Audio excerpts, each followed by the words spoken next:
ঢাকা শহরে ধানমন্ডি, মিরপুর কিংবা উত্তরায় যত মানুষ থাকে, মাল্টায় থাকে তার চেয়েও কম। অথচ দেশটির মানুষের মাথাপিছু আয় বাংলাদেশের চেয়েও অনেক বেশি। মাল্টাতে পুরুষের চেয়ে নারীর সংখ্যা অনেক বেশি, তাই আইনত বৈধভাবে বিয়ে করার জন্য দেশটিতে পুরুষের সংকট রয়েছে। আজকের ভিডিওতে জানাবো মাল্টা দেশটি সম্পর্কে এমন অনেক তথ্য যা একজন বিদেশি হিসেবে আপনি জানতে চান, তাই ভিডিওটি শেষ পর্যন্ত দেখুন। মাল্টার সরকারি নাম রিপাবলিক অব মাল্টা। পৃথিবীর ক্ষুদ্রতম দেশটির একটি হচ্ছে এই দেশ। ইতালির সিসিলি দ্বীপ থেকে প্রায় 100 কিলোমিটার দক্ষিণে এবং জিব্রাল্টার প্রণালী থেকে 1826 কিলোমিটার পূর্বে রিপাবলিক অব মাল্টার অবস্থান। এই দেশটি মোট 5টি দ্বীপ নিয়ে গঠিত। 5টি দ্বীপের মধ্যে মূলত 3টি বড় দ্বীপ মাল্টা, গোজো ও কমিনেতি জনবসতি আছে। ভূমধ্য সাগরের অবস্থানের কারণে ঐতিহাসিকভাবে দেশটির রাজনৈতিক গুরুত্ব অপরিসীম। দেশটি অতীতে অনেক রক্তক্ষয়ী যুদ্ধের সাক্ষ্য বহন করে রয়েছে। প্রাচীনকাল থেকেই ভৌগোলিক অবস্থানের কারণে মাল্টা সবসময় এক গুরুত্বপূর্ণ অবস্থানে ছিল।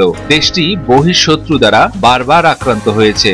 ফিউলিশিয়ানস, রোমান, বাইজেন্টাইন এমন আরবরাও দেশটিতে তাদের পদচিহ্ন রেখে গেছে। 1974 সালে দেশটি রিপাবলিক অব মাল্টা নামে আত্মপ্রকাশ করে। 2004 সালে দেশটি ইউরোপীয় ইউনিয়নের সদস্য হয়। প্রায় 316 বর্গ কিলোমিটার আয়তনের এই দেশটিতে প্রায় 4,75,000 মানুষের বসবাস। দেশটিতে নারীর সংখ্যা প্রায় 2,75,000 এবং পুরুষের সংখ্যা প্রায় 2 লাখ। নারী ও পুরুষের সংখ্যার এমন পার্থক্য দেশটিতে পুরুষের সংকট সৃষ্টি করেছে, তাই মাল্টার নারীরা অনেক অভিবাসীকেই বা ভিনদেশীকেই বিয়ে করতে বাধ্য হচ্ছেন। দেশটির সরকারি ভাষা মাল্টিস এবং ইংরেজি, তবে দেশটিতে ইতালিয়ান ভাষার প্রচলিত। দেশটির প্রধান ধর্ম খ্রিস্টান। মাল্টার রাজধানী ভ্যালেটা এবং দেশটির বৃহত্তম শহর হচ্ছে সেন্ট পলস বে। ইউরোপীয় ইউনিয়নের সবচেয়ে ছোট রাজধানী মাল্টার ভ্যালেটার আয়তন মাত্র 0.8 বর্গ কিলোমিটার। প্রায় 450 বছর আগে এই নগরীর গোড়াপত্তন ঘটে। এই শহরের প্রধান আকর্ষণ দ্য গ্র্যান্ডমাস্টার্স প্যালেস।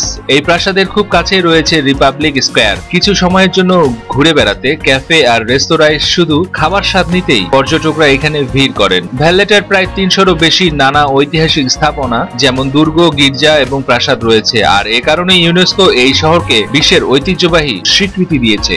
সমৃদ্ধ অর্থনীতির দেশ মাল্টা। তুলা ও তামা দেশটির প্রধান রপ্তানিযোগ্য পণ্য। দেশটির সরকারি মুদ্রা ইউরো। দেশটির মোট জিডিপির প্রায় 15 বিলিয়ন মার্কিন ডলার এবং মাথাপিছু আয় প্রায় 45,000 মার্কিন ডলার। সংস্কৃতি এবং ঐতিহ্য মণ্ডিত একটি দেশ মাল্টা। পর্যটন শিল্পে বড় ধরনের স্থান দখল করে রয়েছে এই দেশটি। উষ্ণ আবহাওয়া এবং ঐতিহাসিক নানা নান্দনিক স্থাপত্য শিল্প, বিনোদনের নানা সুযোগ সুবিধা থাকায় পর্যটকদের কাছে অত্যন্ত আকর্ষণীয় মাল্টা এই দেশটি। মাল্টার গোচে সমুদ্র সৈকত সবসময় দেশি বিদেশি পর্যটকে ভরপুর থাকে। সমুদ্র সৈকতের সব ধরনের চিত্ত বিনোদন আয়োজন করে স্থানীয় হোটেল মোটেলগুলো। অন্যান্য ইউরোপীয় দেশগুলোর মতোই এখানে উন্মুক্ত সব ধরনের বিনোদনে অংশগ্রহণ করা যায়। মাল্টাতে বাস করার অনুমতি পাওয়া বেশ সহজ, তাই কম জনসংখ্যার দক্ষিণ ইউরোপের এই দ্বীপ দেশটিতে অভিবাসীরা সহজেই প্রবেশ করছে। প্রাকৃতিক সৌন্দর্যে ভরপুর, ব্যক্তিগত নিরাপত্তা ও সুরক্ষা অনেক ভালো। তবে যদি আপনি মাল্টার নাগরিক হতে চান বা কিনতে চান, তবে মাল্টার নাগরিকত্ব কেনা যাবে মোট 11.5 লাখ ইউরো খরচ করে। বন্ধুরা, মাল্টার কারেন্সি সব সময় থেকে ইউরো ছিল না। 2008 সালের পূর্ব পর্যন্ত এখানকার কারেন্সির নাম ছিল মাল্টিস লিরা।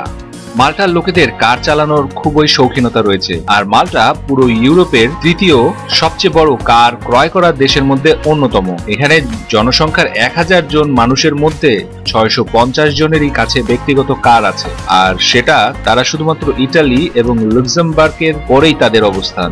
মাল্টার বসবাসকারী জনসাধারণের কাছ থেকে প্রপার্টির কোনো ট্যাক্স নেওয়া হয় না। বন্ধুরা, আপনার যদি জঙ্গলে যেতে বা জঙ্গলে ঢুকতে আপনার ভয় লাগে, তো মাল্টা দেশ আপনার জন্য খুবই ভালো, কারণ এখানে একটিও কোনো জঙ্গল নেই। দুনিয়ার সবচেয়ে পুরানা ইউনিভার্সিটি মাল্টিস কোর্স, সেটা মাল্টাতেই অবস্থিত, আর সেটাকে 1552 সালেই তৈরি করা হয়েছিল। এটি এই দেশের একটি মাত্র বিশ্ববিদ্যালয়। মাল্টার রাজধানী ক্যাপিটাল ভ্যালেটা ইউরোপের সকল রাজধানীর থেকে সবচেয়ে ছোট রাজধানী, যার সীমানা মাত্র 0.6 কিলোমিটারের মতো সীমাবদ্ধ। বন্ধুরা, বাকি ইউরোপীয় দেশগুলোর মতোই মাল্টা দেশটিতেও গাড়ি ড্রাইভ করতে হয় রাইট সাইড নয়, লেফট সাইড ড্রাইভ করে। বন্ধুরা, মাল্টায় সবচেয়ে বড় ধর্ম প্রথমের দিকে ছিল ইসলাম, কিন্তু 1239 সালের পর থেকে রোমান সম্রাট ফ্রেডরিক্স অনেকগুলো মুসলিমদের দেশ থেকে বিতাড়িত বিতাড়িত করে। যারা বিতাড়িত হয়নি, দেশে রয়ে গেছিল, তাদেরকে খ্রিস্টান ধর্মাবলম্বী করে দেওয়া হয়। তো বন্ধুরা, এই ছিল মাল্টা সম্পর্কে অ্যামেজিং সকল ফ্যাক্টস। ভিডিও কেমন লাগলো অবশ্যই জানাবেন। অবশ্যই ভিডিও ভালো লাগলে লাইক দিয়ে দিবেন এবং বন্ধুদের কাছে শেয়ার করবেন। আর যারা এখন পর্যন্ত সাবস্ক্রাইব করেননি, প্লিজ সাবস্ক্রাইব করুন, সঙ্গেই থাকুন। ধন্যবাদ সঙ্গে থাকার জন্য।